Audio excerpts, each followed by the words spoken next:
Meghan Trainor has never been one to mince words or pixels.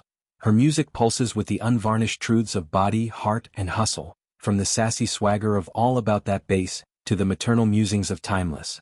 At 31, this Grammy laureate and mother of two is once again laying it all bare, dissecting her latest metamorphosis with the same disarming candor that endears her to millions.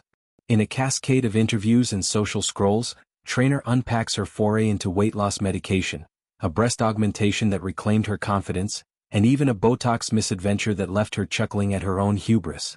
Far from a vanity parade, her confessions form a manifesto on self-care in the postpartum pressure cooker, where societal spotlights scorch as brightly as they illuminate.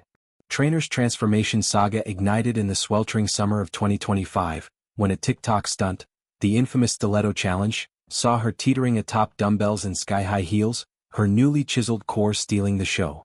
But it was the cascade of comments that truly flexed.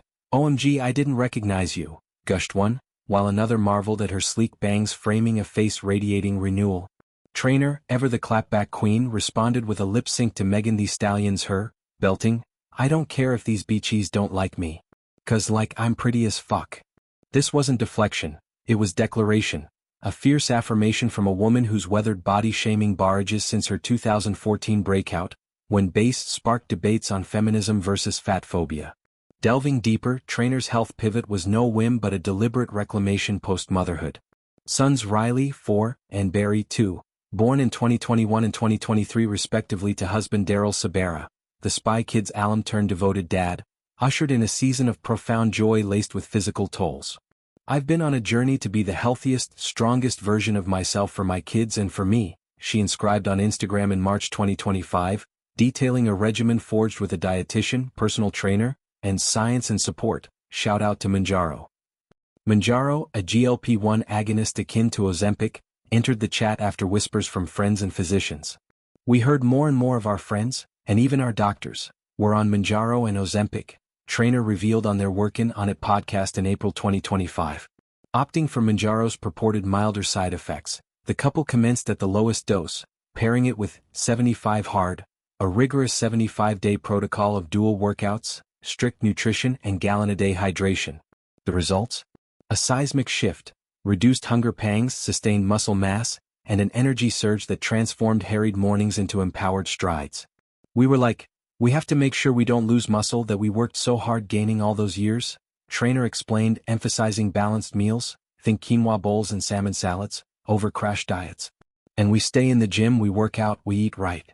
And we just noticed that we were less hungry. Now," she crows, "I feel amazing. Like this thing is incredible. And I have no shame being on it and talking about it."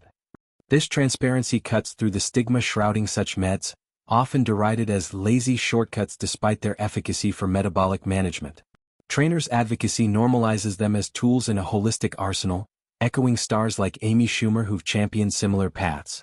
Parallel to this, Trainor's breast augmentation, dubbed her Dream Boobs, marks a triumphant pivot from postpartum deflation. "I had 2 babies, I pumped everything out of me and then I lost a bunch of weight and my boobs were like, we're not boobs, you know," she quipped to E! News in March 2025, weeks post-procedure.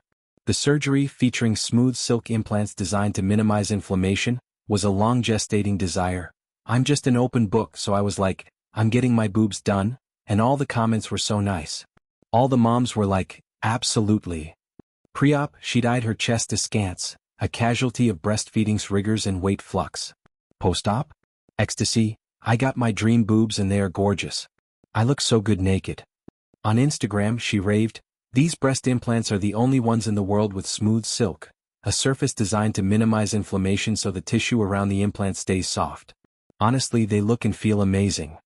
This isn't performative positivity.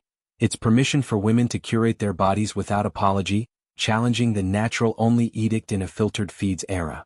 Trainor's candor extends to cosmetic stumbles, like her December 2024 Botox bonanza. "I got too much Botox and I need help," she lamented on the podcast, recounting a forehead freeze-out compounded by a lip flip filler fiasco. "Someone convinced me with my little lips that if you did a lip flip, you put filler right above your upper lip, that you could have a beautiful flip on your upper lip," she detailed. "And I could have one for the first time in my whole 30 years of living." It was not true. The fallout? A smile-stifling stiffness. "I cannot smile. My face hurts to smile, to even try. Yet, in true Trainor fashion, she spun it into silver.